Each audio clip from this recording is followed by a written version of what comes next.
नमस्कार, news our का खास कार्यक्रम आमना सामना देख रहे हैं आप। मैं हूं आपके साथ रूबी। आज हम बात करेंगे सौरभ पर सियासत की। जी, भोपाल में कार से मिले 54 किलो सोने और 10 करोड़ रुपए कैश के मुख्य आरोपी आरटीओ का पूर्व कांस्टेबल सौरभ शर्मा गिरफ्तार कर लिया गया है। लोकायुक्त की टीम ने सौरभ को गिरफ्तार किया है। अब इस कार्रवाई पर बड़े सवाल खड़े हो रहे हैं। कांग्रेस ने बीजेपी पर बड़ा आरोप लगाया, जिस पर सियासत गर्मा गई है। तो आज इसी मुद्दे पर हम करेंगे आमना सामना।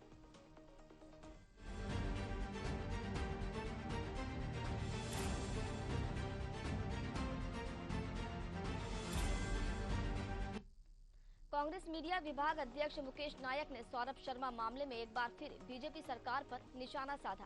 प्रेस वार्ता के दौरान मुकेश नायक ने कहा कि चेतन सिंह गौर को सरकारी गवाह बनाया जा रहा है। 40 दिन में मामले को रफा दफा करने की तैयारी कर ली गई है और पूर्व मंत्री भूपेंद्र सिंह का कहना है कि मेरा इस मामले में कोई लेना देना नहीं है। नायक ने कहा कि कांग्रेस सहकारिता मंत्री गोविंद सिंह राजपूत और पूर्व मंत्री भूपेंद्र सिंह की गिरफ्तारी की मांग करती है।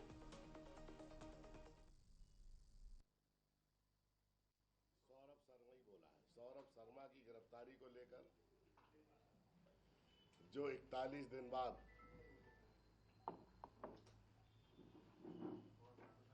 पुलिस की गिरफ्त में आए हैं,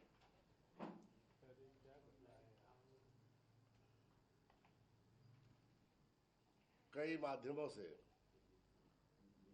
ऐसी खबरें सुनाई देती रहीं कि वो 23 दिसंबर को दुबई से भारत आ गए थे। 23 दिसंबर को भारत आकर उन्होंने अपनी गिरफ्तारी से पहले पूरी भूमिका तैयार की और भोपाल भी वो गिरफ्तार होने के 2 दिन पहले आ चुके थे।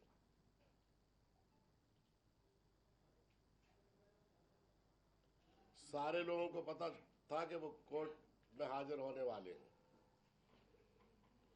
लेकिन जब कोर्ट से निकलने लगे तब लोकायुक्त की पुलिस ने उनको अरेस्ट किया। वहीं इस पूरे मामले पर बीजेपी का क्या कुछ कहना है, आइए वो भी सुनवाते हैं।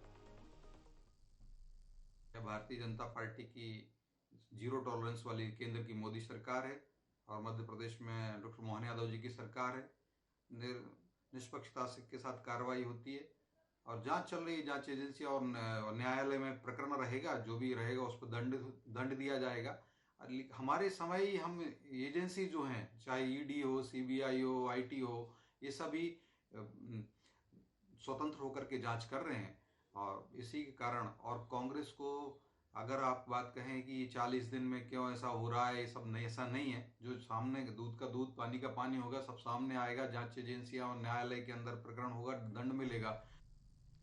तो देखिए, हम बात कर रहे हैं सौरभ पर सियासत की। तो 41 दिन बाद सौरभ शर्मा अब गिरफ्तार कर लिया गया है, लेकिन उसकी गिरफ्तारी के बाद जो सियासत है वो परवान चढ़ गई है। बीजेपी जहां कांग्रेस पर आरोप लगा रही है, वहीं कांग्रेस जो है वो भी बीजेपी पर आरोप लगा रही है। कांग्रेस का सीधा आरोप है कि 40 दिन में मामले को रफा दफा करने की तैयारियां कर ली गई हैं और अब बीजेपी की तरफ से सफाई दी गई है। बीजेपी का कहना है कि ये जो आरोप लग रहे हैं वो निराधार है। ऐसे तो उन्होंने राहुल गांधी, सोनिया गांधी पर भी निशाना साधा। उन्होंने कहा कि अगर हम ऐसे ही बात करें तो नेशनल हेराल्ड मामले में राहुल गांधी और सोनिया गांधी अभी तक जमानत पर चल रहा है। देखिए, ये जो मामला है अब और भी ज्यादा उलझता जा रहा है और कहीं ना कहीं जांच एजेंसियों पर भी सवाल खड़े हो रहे हैं, क्योंकि इसमें जो नोटिस जारी किया गया था, लुकआउट नोटिस, तो क्या लुकआउट नोटिस इसलिए जारी किया गया था कि एजेंसियों को पता था कि सौरभ शर्मा बाहर है, और जब एजेंसियों को ये पता था कि सौरभ शर्मा विदेश में है, तो फिर जब वो भारत लौटा तब एजेंसियों को इसकी खबर क्यों नहीं लगी? और अगर एजेंसियों को इसकी खबर थी तो इस चीज को सामने क्यों नहीं लाया गया? तो देखिए, कहीं ना कहीं जांच के घेरे में जो एजेंसियां हैं वो भी है।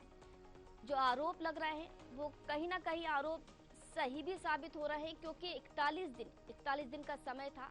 52 किलो सोना और 10 से 11 करोड़ रुपए जो मिले थे, काली कमाई जिसको कहते हैं कि काली कमाई जो यहाँ पर बरामद की गई थी, उसमें सौरभ शर्मा जो था तभी से फरार चल रहा था, लेकिन अब उसे गिरफ्तार कर लिया गया है।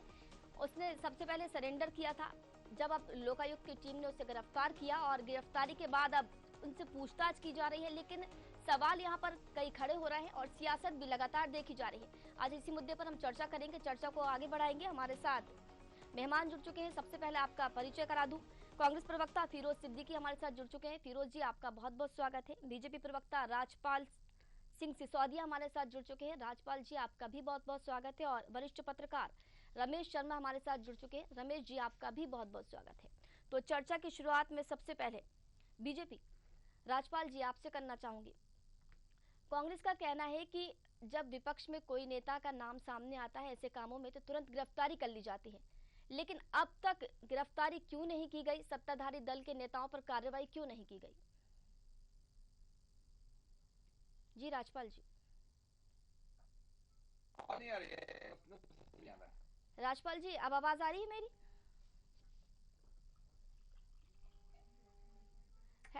हेडफोन डिस्कनेक्ट कर लीजिए, आपका हेडफोन। चलिए लौटेंगे आपके पास। उधर से मिस्टेक है, अपना सही है जी। हमारे साथ फिरोज सिद्दीकी जी भी जुड़े हुए। फिरोज जी, बीजेपी दावा कर रही है कि जो जांच एजेंसियां हैं वो अपना काम कर रही हैं, निष्पक्ष तरीके से कार्रवाई की जाएगी। देखिए, कई सारी बड़ी बड़ी खामियां जो हैं वो इस जांच में सामने आ चुकी हैं। पहली बात ये है कि अब सौरभ शर्मा ये कह रहा है कि सोना और चांदी से मेरा कोई लेना देना नहीं। हाँ। ये जांच एजेंसियों के सामने की बात है, वीडियो वायरल हुए, खुद मीडिया ने बताया ये कि जब लोकायुक्त की टीम सौरभ शर्मा के घर में थी तभी वो सोना और चांदी लेके वो गाड़ी बाहर निकली है और जाके जंगल में उसको बरामद कराया गया है। बरामद इसलिए कराया गया है ताकि जो है दूसरे की गाड़ी है, जंगल में बरामदगी हुई है, तो सोना जिसके पास। अरे भैया राजपाल भाई, ठीक है, आप ठीक से अपना वो तो लगा लीजिए। ठीक है सिद्दीकी जी, ठीक है, कहिए सिद्दीकी जी। हाँ, तो ये जो है गाड़ी पकड़ाई, अब मामला रफा दफा करने की पूरी कोशिश हो रही है। जब भूपेंद्र सिंह जी ने फर्जी नियुक्ति कराई है, जिस नियुक्ति का अधिकार नहीं है, हमने नोटशीट प्रस्तुत कर दी, उनकी सारे कागजात प्रस्तुत कर दिए, उसके बावजूद भी उनकी गिरफ्तारी क्यों नहीं हो रही है? कौन सौरभ शर्मा को लेके आया? ऐसे ही गोविंद सिंह जी, उन्होंने फर्जी हलफनामा प्रस्तुत किया तमान सिंह का और उसके बेटे ने नामजद रिपोर्ट लगाई। 9 साल से वो मिल नहीं रहा है, लेकिन इनको एफिडेविट मिल गया गोविंद सिंह जी को, तो इनको क्यों नहीं गिरफ्तार किया जा रहा है? जब विपक्ष के कोई नेता का नाम आता है, चाहे हेमंत सोरेन जी का आए, केजरीवाल का आए या किसी और का आए, तो ईडी तुरंत कार्रवाई करती है। यहाँ पूरी की पूरी ईडी को हवाला के डॉक्यूमेंट्स मिल गए, लेकिन उसके बावजूद भी अभी तक किसी भी मंत्री की, किसी भी नेता की गिरफ्तारी नहीं हुई। और अब मामले को रफा दफा करने का पूरा प्रयास हो रहा है कि किसी तरीके से मामले को रफा दफा कर दिया जाए, बात खत्म हो जाए। सीधी बात है, भूपेंद्र सिंह को गिरफ्तार किया जाए, गोविंद सिंह राजपूत को गिरफ्तार किया जाए। उन्होंने फर्जी एफिडेविट दिया है, ऐसी फर्जी नोटशीट भूपेंद्र सिंह ने लिखी है। इन दोनों जो है, एक मंत्री है और एक पूर्व मंत्री, दोनों को गिरफ्तार करके जेल के अंदर बंद किया जाए। यही मुकेश नायक जी ने मांग की है और एक एक तथ्य आप लोगों के सामने रखे। फर्जी नोटशीट और फर्जी एफिडेविट, ये आमने सामने की बात है। चलिए ठीक है। राजपाल जी, आवाज पहुंच रही है मेरी? अब पहुंच रही है, दूसरे फोन से जोड़ा है तो। जी, कांग्रेस दावा कर रही है कि मंत्री गोपाल सिंह को और भूपेंद्र सिंह पूर्व मंत्री को गिरफ्तार किया जाए। गिरफ्तारी की मांग यहाँ पर की जा रही है। मांग कांग्रेस को करना चाहिए, पर फिरोज भाई जिस प्रकार की बात कर रहे हैं कि ईडी के पास ये पेपर आ गए, ये पेपर आ गए, ये पेपर आ गए, मतलब ईडी इनको बता रही है आके कि साहब हमारे पास ये पेपर आ गए। कुछ भी मतलब भ्रम फैलाना। जांच एजेंसी, अरे भाई मैंने कुछ कहा, ये सुन कुछ रहा है। अरे भाई तुम बोल रहे थे तो मैं सुन रहा था ना, थोड़ा धैर्य रखो यार मित्र। तो मैं ये कह रहा था कि कोई भी जांच एजेंसी है वो अपना काम कर रही है, कोर्ट अपना काम कर रही है। अब हम जो है, कांग्रेस अपना एक अलग पैरेलल ट्रायल चलाएगी तो चलाती रहे, उसका कोई वैल्यू नहीं है। हाँ, तथ्य पे बात करें, हेमंत कटारे ने जिस प्रकार से आकर माननीय भूपेंद्र सिंह जी के ऊपर आरोप लगाने का काम किया, जो कि अनलगल थे, झूठे थे, उनके एक एक आरोप का जवाब स्वयं भूपेंद्र सिंह जी ने दिया। उन्होंने उसको डिफर्मेशन का नोटिस भी दिया है, मानहानि का। तो वो भी प्रक्रिया चल रही है। अगर हम फिर कह रहे हैं कि ये जीरो टॉलरेंस की सरकार है, ये मोहन यादव की सरकार है, डॉक्टर मोहन यादव जी की सरकार सुशासन देने के वादे के साथ है, कोई कितना ही प्रभावशाली व्यक्ति हो, अगर वो आरोपी है तो वो बचेगा नहीं। और न्याय की मूल मंशा क्या है? तो मैं शर्मा जी भी बैठे हैं, मैं उनको प्रणाम करते हुए कहना चाहता हूं कि न्याय की मूल मंशा है कि दोषी छूटना नहीं चाहिए, निर्दोष फंसना नहीं चाहिए। ठीक। अब आप कांग्रेस के कहने पे जांच कर लोगे, किसी को भी मुलजिम बना दोगे। चलिए ठीक। कांग्रेस तो राजनीतिक प्रतिद्वंदिता के इस प्रकार की बात करेगी? अरे फर्जी नोटशीट कांग्रेस के कहने पे नोटशीट दिखा दी, ना भाजपा के कहने से, आपके मंत्री को किसी के आपके कहने से नहीं मंत्री की चलने वाली नोटशीट दिखा दी। एजेंसियां जो काम भारतीय जनता पार्टी कह रही थी ना सौरभ शर्मा का किससे संबंध है, संवैधानिक तो हमने आपको संबंध दिखा दिया। परिभाषा होती है, अब क्या तकलीफ है? एक प्रक्रिया होती है, उस प्रक्रिया से काम करती है। इसे चिल्ला अरे चोट करने से भैया थोड़ी कोई ये कह देंगे और वो मान ये लेंगे। रटी रटाई बातें ऐसा करेंगे नहीं होता मैडम, है। फिर आप चलिए, ठीक है, कहोगी कि लौटेंगे आप आप फिरोज लोगों के भाई पास, ठीक। जो है डिबेट को है ना आप ठीक है डिस्टर्ब रमेश करते जी, हैं। क्या लगता है अब आप पिछली बार जैसा कह रही थी ठीक वैसी है आप फिरोज फिर जी, कहेंगी इस ठीक है बार। फिरोज जी, चलिए ठीक है। रमेश जी, क्या लगता है आपको सौरभ शर्मा के राज से किन किन लोगों पर, किन किन बड़े चेहरों पर गाज गिर सकती है? देखिए, मोटे तौर पर इसमें कोई शक नहीं कि जो ईडी ने कार्रवाई की है वो निश्चित रूप से प्रभावी कार्रवाई है। और अगर बाय द वे ईडी इसमें से कुछ गड़बड़ होती तो जो पैसा कार में रखा हुआ था कहीं उन्होंने चुपचाप जाकर के जंगल के किसी फार्म हाउस में, तो वहां जाके छापा नहीं डलता। तो स्वाभाविक रूप से जो कार्रवाई की जा रही है वो कहीं ना कहीं प्रभावी की जा रही है। अगर दिखावटी कार्रवाई होती तो वो जो नकदी रुपया और 30-40 किलो जो सोना मिला है वो कभी जब्त नहीं होता। ईडी घर से और 2-4 लोगों से मिलकर के चल देती। तो ईडी अपना प्रभावी कार्रवाई कर रही है और कहीं ना कहीं ये ईडी का ही दबाव था। कुछ बातें ऐसी होती हैं जो अखबारों में आती हैं और कुछ बातें नहीं आती। इस बीच में सौरभ शर्मा और उसकी कंपनी से जुड़े हुए ऐसा कोई रिश्तेदार नहीं था जहां पर पुलिस ने दस्तक नहीं दी हो। तो स्वाभाविक रूप से ये जो पुलिस की, सुरक्षा बलों की, ईडी की, इनकम टैक्स की जो मिलीजुली कार्रवाई थी उसके वजह से ही उसको आकर के सरेंडर करना पड़ा, वरना वो सरेंडर हो नहीं सकता था। तो कुल मिलाकर के इस समय कार्रवाई ठीक चल रही है। और फिर कहीं ना कहीं एक आध को सरकारी गवाह इसलिए बनाया जाता है, बहुत सारी चीजें होती हैं जो सत्य सामने नहीं आता। तो स्वाभाविक रूप से पेचीदे केसों में कोई ना कोई एक सरकारी गवाह बना ही जाता है। अब किसी प्रकार उन्होंने ढूंढ लिया एक व्यक्ति को, तो मान करके चलिए कि ये प्रभावी कार्रवाई होगी। और अब सारा का सारा मामला चूंकि न्यायालय के अधिकार क्षेत्र में चला गया, तो मैं समझता हूं हमको ये प्रयत्न करना चाहिए सभी लोगों को। कुछ चीजें होती हैं जो राजनीति से अलग होती हैं, हमें ये प्रयत्न करना चाहिए यदि हमारे में किसी के संज्ञान में इस कदाचार से संबंधित कोई अगर बिंदु हो तो वो ले जाकर के हम ईडी को और इनकम टैक्स को और जो एजेंसियां तीनों काम कर रही हैं उनको ले जाकर के दें। मैं समझता हूं आक्षेप लगाने से, राजनीतिक बहस करने से जो संस्थाएं काम कर रही हैं कहीं ना कहीं उनके प्रभाव तो पड़ता ही है। तो मैं समझता हूं अगर उन्होंने भ्रष्टाचारी को पकड़ा है तो ठीक पकड़ा है और काम मेरी अभी तक की दृष्टि से ठीक चल रहा है। जी ठीक है रमेश जी, लौटेंगे आपके पास। फिरोज जी, जैसा कि बीजेपी का भी कहना है, अभी रमेश जी ने भी कहा कि कार्रवाई जो है वो ठीक ठाक चल रही है, थोड़ा सा धीरज रखिए क्योंकि जब राज खुलेगा तो सामने आएगा ही, क्या सही है क्या गलत है, दूध का दूध और पानी का पानी हो जाएगा। आप पुराना ट्रैक रिकॉर्ड इस भारतीय जनता पार्टी का देख लीजिए, जितनी भी जांचें आज तक हुई हैं किसी दोषी को आज तक सजा नहीं मिली। व्यापम में पैसे देने वाले जो थे वो तो जेल में हैं और पैसे लेने वाले सुधीर शर्मा और जितने थे वो सब बाहर घूम रहे हैं। आप ये हमारा नहीं है, ये आप भारतीय जनता पार्टी का ये ट्रैक रिकॉर्ड है कि इसके जो लोग हैं ये कार्रवाई करते हुए दिखते हैं। एक आदमी जो था वो भाग गया दुबई, ठीक, आप कह रहे हैं लुकआउट नोटिस जारी किया हमने इंटरपोल का, तो लुकआउट नोटिस जारी किया, जब वो भारत आया तो उसको एजेंसियों ने पकड़ा क्यों नहीं? वो एयरपोर्ट पे ही गिरफ्तार होना चाहिए था। 23 जनवरी को वो आया, तो 23 जनवरी तक वो कहाँ गायब था?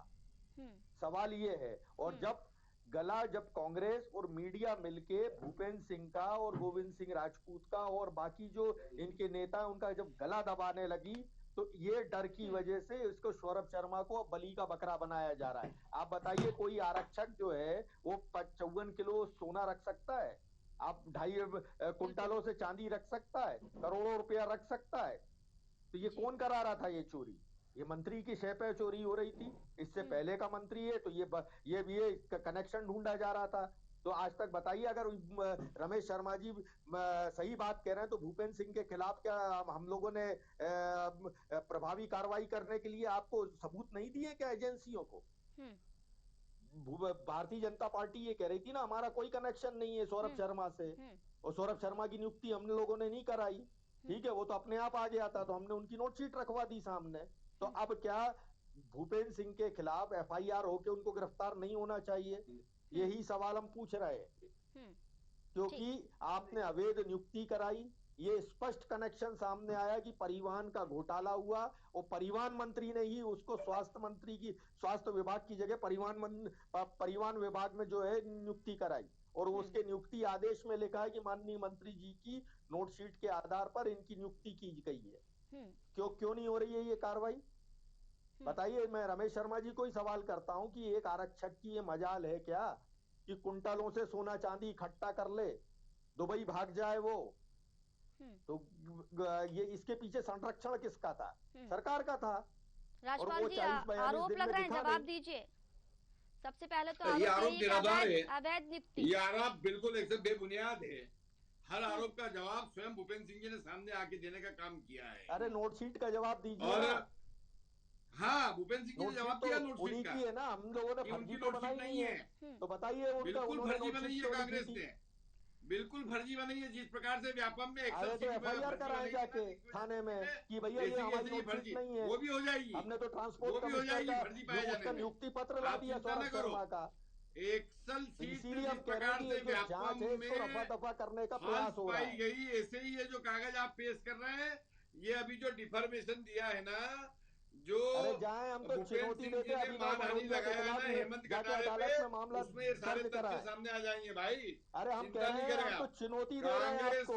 भ्रम फैलाकर, कांग्रेस भय फैलाकर, कांग्रेस जिस प्रकार से झूठे तथ्य लाकर जांच को प्रभावित करना चाह रही है, जांच प्रभावित नहीं होने वाली है। वास्तविक आरोपियों तक शिकंजा पहुंचेगा।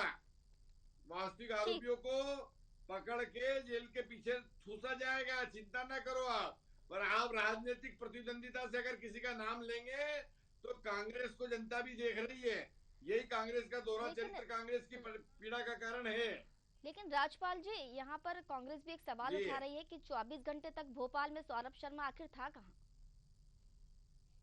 वो सब बता देगा, मालूम चल जाएगा, एजेंसी बताएगी। मुझे क्या मालूम कहा था वो तो एजेंसी को बताएगा ना, बयान होंगे जब एजेंसी बताएगा। लेकिन आरोप तो आपकी पार्टी पर लग रहा है, क्योंकि जिस तरीके से नियुक्ति को लेकर यहाँ पर सवाल खड़े कर रही है यहाँ पर कांग्रेस नियुक्ति को लेकर के आपने अवैध नियुक्ति की, आपने कहा था कि कोई कनेक्शन नहीं है उनका। बताया जा रहा है कि हमने नियुक्ति करी।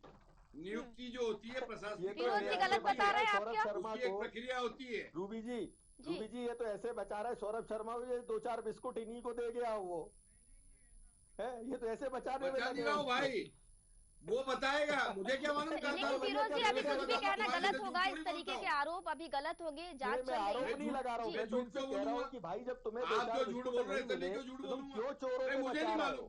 ये वो कहा था, उनको नहीं मालूम, उन्होंने बता दिया, उनको नहीं पता।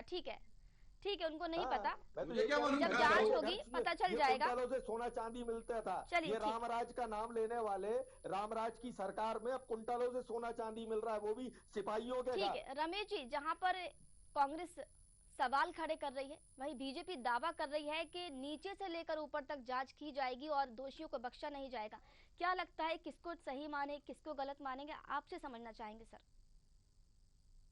देखिए, इस मामले में मैं दोनों को सही मानता हूं। इसमें कोई शक नहीं कि एक सिपाही की ये साहस नहीं हो सकता कि इतने कुंटलों सोना उसके यहाँ मिल जाए, किलो सोना मिल जाए, करोड़ों रुपया उसको मिल जाए, कुंटलों चांदी उसको मिल जाए। कहीं ना कहीं कनेक्शन तो उसका है।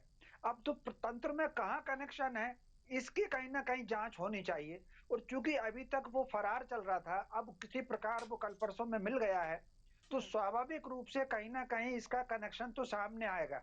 और फिर एक मुझे उसमें उम्मीद ये लग रही है कि एक आध कोई नाम क्योंकि एक किसी को उन्होंने सरकारी गवाह भी बना लिया है, तो आखिर ये पैसा कहाँ बटता था? आमतौर पर चर्चा ऐसी है, सच क्या है ये तो मुझे पता नहीं, राजपाल जी और फिरोज जी जानते होंगे। ये चर्चा रहती है कि कहीं ना कहीं कलेक्शन कहीं होता है और वो किसी के पास रहता है और फिर वो कहीं ना कहीं बटता है। ऐसी चर्चाएं बाजार में बहुत सारी हैं, उसमें कितनी सच है कितनी झूठ भगवान जी जाने। तो स्वाभाविक रूप से कनेक्शन तो उसका होगा, लेकिन मैं इस राजपाल जी की इस बात का भी समर्थन हूँ कि जिस तरीके से ईडी ने सख्ती के साथ कार्रवाई की है, और अगर उनको छोड़ना होता तो उस कार को जाते ही नहीं वहां पर, क्योंकि उस कार की हिफाजत के लिए लोग भी लगे हुए थे, तो वो कार वहां तक जाती नहीं, वहां तक टीम नहीं जाती। और अगर वहां जाकर के उन्होंने पकड़ लिया है तो स्वाभाविक रूप से मुझे इस बात की संभावना है कि कार्रवाई सख्ती होगी। इसमें एक और बात ये भी आती है कि कुछ निचले स्तर का उसका कोई सूत्र ऐसा होगा जिसके कारण उसको हो और उसने अपना सोना और नकदी वहां से कर दिया। तो मैं समझता हूँ अब ये उसकी पकड़े जाने के बाद ही ये पता लगेगा कि आखिर उसको उसने किस या विवेक से या किस तरीके से वो रुपया और सोना वहां पर पहुंचाया। तो मैं समझता हूँ क्योंकि अभी वो पकड़ा ही गया है, एक आध दिन ही हुआ है और दो एक दिन में ही सरकारी गवाह बना है, थोड़ा सा हमको इसमें इंतजार करना चाहिए। और मैं समझता हूँ एक आध सप्ताह में इस बात का हो जाएगा। और क्योंकि एक बात सही है कि कई लोग छूटे हैं, लेकिन जो व्यापम का जिस तरीके से काम शुरू हुआ था और एक पर एक कनेक्शन यहाँ से वहां तक पकड़े गए थे, वो कार्रवाई बहुत तगड़ी हुई थी, उसमें से कई लोग तो आज भी जेल में रह रहे हैं। तो स्वाभाविक रूप से वो सरकार ने कार्रवाई की थी और इसके लिए मैं बिल्कुल शिवराज की प्रशंसा करूंगा। विपक्ष ने व्यापम पर तब बात उठाई जब जांच के आदेश हो गए थे, तो क्योंकि ये मुझे व्यक्तिगत जानकारी है, जब शिवराज के सामने आया तो उन्होंने कहा कि नहीं इसकी तो जांच करा दो, और उन्होंने फाइल अलग कर दी थी। ये मुझे व्यक्तिगत एक पत्रकार के नाते जानकारी है। मीडिया ने तो मैं समझता हूँ बिल्कुल उसी तरीके से ईडी इस मामले में कार्रवाई कर रही है। पत्रकार आप की मौत मुझे हुई, बताइए तब पूरे कितने मीडिया लोग ने हैं जो हरियाणा के विपक्ष ने मिलके जो और कितने गला लोग हैं पकड़ा बेंगलोर था, के तब जाके शिवराज जो सिंह मजबूर सारा हुए थे कि गलत करके सीबीआई और जांच के चले गए हैं आदेश दे रहा विदेश, हूं मैं। कोई उनको बुला नहीं पा रहा है। तो इसको अगर बुला लिया है तो कहीं ना कहीं एजेंसियों का दबाव है। जी चलिए ठीक है। राजपाल जी, आरोप कांग्रेस ये भी लगा रही है कि 40 दिन का जो समय था, इस अंतराल में मामले को जो है वो रफा दफा कर दिया गया है, क्या कहेंगे? ठीक, गिरफ्तारी क्यों होती है अगर रफा दफा हो जाता तो? ऐसा नहीं होता है जैसा बोला जा रहा है। हर चीज की प्रक्रिया, और विशेष करके जो आर्थिक अपराध जो होते हैं, इसका जो अनुसंधान है ना, वो क्रिमिनल केसेस की अपेक्षा थोड़ा लंबा चलता है। उसका कारण है कि आर्थिक चीजों को पेपर पे लाना पड़ता है, पेपर कलेक्ट करना पड़ते हैं, अलग अलग एजेंसियों से, अलग अलग जगह से उनके अपराध कहाँ का किस प्रकार से हुआ उसको लिंक करना पड़ता है। एजेंसियों को उसमें समय लगता है। मैं खुद कानून का जो है विद्यार्थी रहा हूँ और वकालत करता हूँ, तो मुझे मालूम है जो इस प्रकार के भ्रष्टाचार विरोधी एक्ट के अंतर्गत जो कार्रवाइयां होती है, उसका जो चालान पेश होता है, जो अनुसंधान पत्र कोर्ट में पेश होता है, उसकी एक बड़ी स्पेशल बड़ी साइज होती है। उसमें कई सारी जो है उसके अंदर जो है आर्थिक ट्रांजेक्शन की चीजें आती है, उनको सबको कलेक्ट करना पड़ता है, विभिन्न वित्तीय संस्थाओं से लाना पड़ता है, विभिन्न जगह से उसको लिंक अप करना पड़ता है। वो सब काम अनुसंधान की एजेंसी करती है, वो उनका काम है। मैं उनके लिए भी बात नहीं कर रहा हूँ, मैं इतना जरूर कह रहा हूँ कि हमें भरोसा है कि संवैधानिक संस्थाओं में जो हमारी एजेंसियां हैं, जो इस प्रकार के अपराधों के नियंत्रण के लिए, उनको दोषियों को दंडित करने के लिए बनाई गई है, वो निष्पक्ष काम करती है। और जब तक उनका काम पूरा ना हो जाए, तब तक उनके काम में इस प्रकार से आरोप प्रत्यारोप लगाकर और उनके मनोबल को गिराना, ये भी मैं ठीक नहीं समझता हूँ। इस बात का विपक्ष ने भी ध्यान रखना चाहिए, इस बात का पक्ष ने भी ध्यान रखना चाहिए। इसलिए ध्यान रखना चाहिए कि वो एजेंसियां हैं, वो एजेंसियां संवैधानिक संस्थाएं हैं, उनपे इस प्रकार से हम प्रश्नवाचक चिन्ह लगाएंगे तो ये तो फिर कहाँ जाएंगे, कौन जांच करेगा? क्या कांग्रेस कार्यालय से जांच हुई क्या इस मामले की? भाई जांच तो एजेंसी करेगी ना। और एजेंसी में अगर आपको कहीं कुछ अनियमितता दिख रही है तो आप मैं प्रमाण के जाके एजेंसी में प्रस्तुत करो ना कि साहब ये नहीं, ऐसा होना था और आपने ये करा। लेंगे वो अनुसंधान के दौरान, आपके पास अगर तथ्य होंगे, आपके पास कोई सबूत होंगे तो उसको रिकॉर्ड पे लेंगे, पर कुछ भी अपन उठा के कह देंगे तो फिरोज जी, क्या तथ्य लेकर पहुंचेंगे आप? रूबी जी, यही तो हम सवाल पूछ रहे हैं कि आरक्षक के पास इतना पैसा हो नहीं सकता। नियुक्ति किसने कराई? भूपेंद्र सिंह ने कराई, तो भूपेंद्र झूठ कह रहे हैं आप। शर्मा का कनेक्शन एस्टेब्लिश हो गया। भूपेंद्र सिंह जी जवाब दे चुके हैं, प्राथमिक बार बार बोल भूपेंद्र देते सिंह के खिलाफ है, झूठ सच नहीं हो तो जाता है। क्यों ना बार भूपेंद्र बार सिंह के खिलाफ एफआईआर करके गिरफ्तारी करके अदालत में पेश करिए। ये अदालत तय करेगी कि उनके पक्ष में जो है पूरे प्राथमिक साक्ष्य सही है या नहीं है। अगर पूरे नहीं होंगे तो उनको जमानत मिल जाएगी, और अगर होंगे तो उनको न्यायिक हिरासत में उनको भी जाना पड़ेगा। और ये कह रहे हैं कि साक्ष्य ले जाके आप प्रस्तुत करिए। तो अगर जांच एजेंसियां काम कर रही हैं और पब्लिक डोमेन में हमने जो साक्ष्य रखे हैं वो सामने आ गए हैं, तो जांच एजेंसियों के सामने हमें जाने की आवश्यकता ही नहीं है। ये तो स्वयं जांच एजेंसियों को उठा लेना चाहिए उन साक्ष्यों को, और ट्रांसपोर्ट कमिश्नर को बुला के पूछना चाहिए। किसी को पूरा ठीकरा, बेचारा एक सौरभ शर्मा को स्कैपगोट समझती है ना, बलि का बकरा बना के उसका गर्दन उड़ाना चाहते सबके सब। चेतन गौर है तो उन्होंने कहा रुक जा, तेरे को बचा देते। सौरभ शर्मा को उठा के हम अंदर बंद करा देते परमानेंट जेल में। भूपेंद्र सिंह आजाद है, 2.5 कुंटलों से सोना मिल गया। ये पूरी की पूरी प्लानिंग भारतीय जनता पार्टी की है। चलिए ठीक है फिरोज जी, जब वो सौरभ शर्मा गिरफ्तार हो गया है, जांच चल रही है, तो आगे ये भी जो राज है वो खुल ही जाएगा कि आखिर इन सब के पीछे का बड़ा चेहरा कौन सा है। लीपापोती करने में लगे हैं और ये खुल नहीं जाएगा। जब हमने आपको साक्ष्य दे दिए तो प्राथमिक साक्ष्य हैं, और है तो गिरफ्तारी होनी चाहिए, एफआईआर उनकी होनी चाहिए। आपने फर्जी नोटशीट लिखी है, नियम विरुद्ध लिखी है। ये जांच का विषय है, हमें एजेंसियों पर भरोसा करना होगा, क्योंकि जिस तरीके से जांच चल रही है। राजपाल जी का भी कहना है कि कांग्रेस कार्यालय में तो जांच होगी नहीं, जांच तो एजेंसी को ही करना होगी ना। रूबी जी या इस प्रदेश में जांच और क्लीन चिट साथ में लग के आती है। आप बताइए, विंध्याचल में 2-2 बार आग लगी, पूरे भ्रष्टाचार की फाइलें जल गई, कौन जेल में गया? चलिए ठीक, कोई नहीं गया। Clean chit. शराब कांड हुआ, 42 लोग मर गए, कौन जेल में गया? Clean chit. काराम डैम टूटा, कोई गया जेल में? महाकाल मंदिर में घोटाला हुआ, मूर्तियां उड़ गई, कोई गया जेल में? तो ये जो है, ये जेब कतरे कम डकैतों की सरकार है। ये जेब कतरे वो हैं कि इनके ऐसे जेब कतरे वो हिंदू मुस्लिम करेंगे, एनआरसी करेंगे, वो राम मंदिर रामलला दिखाएंगे, वो कांग्रेस सनातन विरोधी है वो दिखाएंगे। तो एक आदमी जेब कतरे का काम करता है, दूसरा डकैती डालता है। ठीक है, और ये एस्टेब्लिश हो गया है। समय की बाध्यता है, रमेश जी के पास हम पहुंचेंगे। रमेश जी, जांच एजेंसियों पर हमेशा सवाल खड़े हुए हैं। जहां पर कांग्रेस की सरकार है वहां बीजेपी सवाल खड़े करती है, जहां बीजेपी की सरकार है वहां कांग्रेस सवाल खड़े करती है। आखिर जांच एजेंसियां कब तक इनके निशाने पर रहेंगी? देखिए, कुल मिलाकर के जांच एजेंसियों को उनका काम करने देना चाहिए।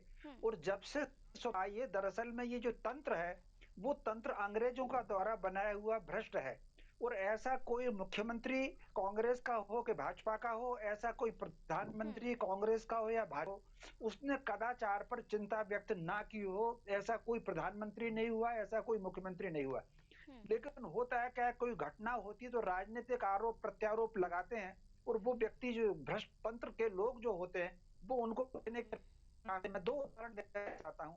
आप कल्पना कर, 47 में देश आजाद हुआ, 1950 में पार्लियामेंट में कोई साइकिल घोटाला है वो उठा, उसमें 1956 या 57 में फिरोज गांधी जी ने प्रधानमंत्री पर कहा कि आपका वित्त मंत्री जो है कदाचार है, उसमें वो दक्षिण भारत के कोई थे, उनका त्याग पत्र हुआ।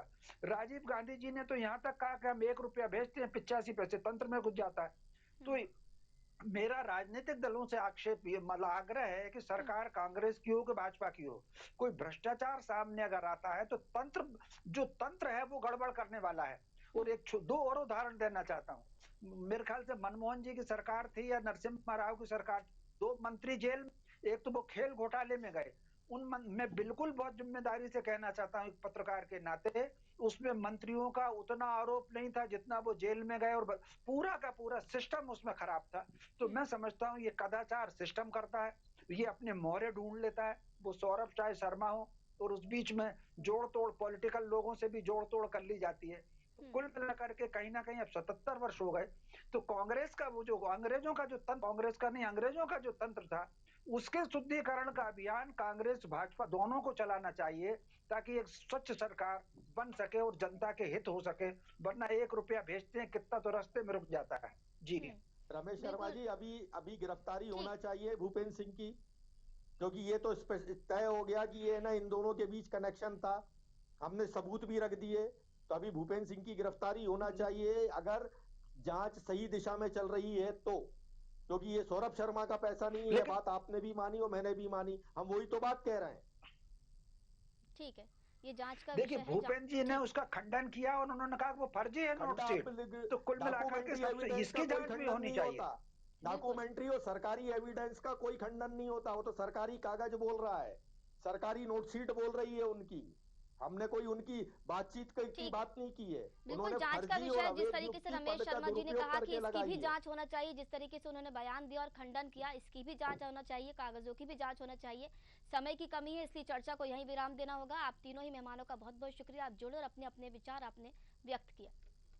तो परिवहन विभाग की काली कमाई से धनकुबेर बने पूर्व आरक्षक सौरभ शर्मा की गिरफ्तारी के बावजूद लोकायुक्त सहित तमाम जांच एजेंसियां सवालों के घेरे में है। गिरफ्तारी से पहले और कोर्ट में सरेंडर का आवेदन करने के बाद सौरभ आखिर भोपाल में 24 घंटे कहां था, इस बात की जानकारी किसी के पास नहीं है। कांग्रेस की ओर से सियासी हमला किया जा रहा है। हालांकि ये तो पूछताछ पूरी होने के बाद ही खुलासा होगा कि पुलिस इस मामले में किस किस का पर्दाफाश करती है या पर्दादारी जारी रहेगी। फिलहाल हमारे इस खास कार्यक्रम आमना सामना में इतना ही। मुझे दीजिए इजाजत, नमस्कार।